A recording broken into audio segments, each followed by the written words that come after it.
હાલો હા ભાઈ પેલું પેમેન્ટ નું કરી આલ છે ને યાર, એક દિવસ નું કીધેલું આજે અઠવાડિયું થઈ ગયું, મહિના પછી એમ.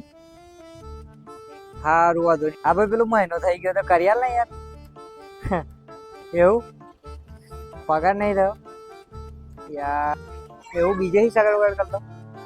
હા તો પછી હું બીજા જોડથી લઈ લઉં છું, પણ પછી હાલ દેજે માં ભાઈ. હા ને ભાઈ પેલું સારું મહિનાનું કીધેલું વરા થઈ ગયું યાર, કરી આલ ને માં ભાઈ નહીં. માં ભાઈ કરી આલ યાર, બહુ હલવાયેલો છું તને ખબર હે, નગર આટલા પ્રેમથી નગર કેટલું કહું છું તને.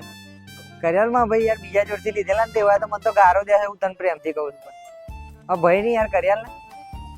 3-4 મહિના પગાર નહીં થયો, દવાખાનાનું ને એવું બધું આવી ગયું. સારું પણ સગવડ થાય તારે કરી આલ છે ભાઈ. યાર બીજા લોકો જેન જોડથી લીધા ને ગારો દે. હાલો એટલે શું હાલો હાલો કરું છું યાર? અઠવાડિયાથી પૈસા લે આલાતા નહીં મારા પાછા.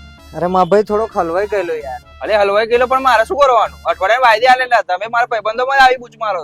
અરે માં ભાઈ બીજે સગવડ કર લે ને આપણે. એટલે પણ તને મેં બીજેથી થોડા સગવડ કરવા આલેલા પૈસા, તાર જોડથી લીધેલા એટલે તારે જ આલવાના પૈસા. અરે યાર માં ભાઈ થોડુંક દવાખાનાનું થઈ ગયેલું ને પગારે નહીં થયો યાર. એટલે પણ એ દવાખાનાનો પગાર બધું મારામાં ના આવે. આજની તારીખમાં મારા પૈસા આવી જવા જોઈએ. સારું માર ભાઈ યાર તને કરી આલું કે વાહ ઉપર વાળા. જયારે મારે લેવા આવવાનું હોય ત્યારે તો ભાઈ ને બાપા કરું છું, વરહ સુધી આપણે નોમ નહીં લેતા. અને એમને એક દાડો અઠવાડિયામાં એક વાયદો ચૂક્યો એટલે આમ તો સારા મા બાપ સુધી આવીએ જબરા ભાઈ બંધો.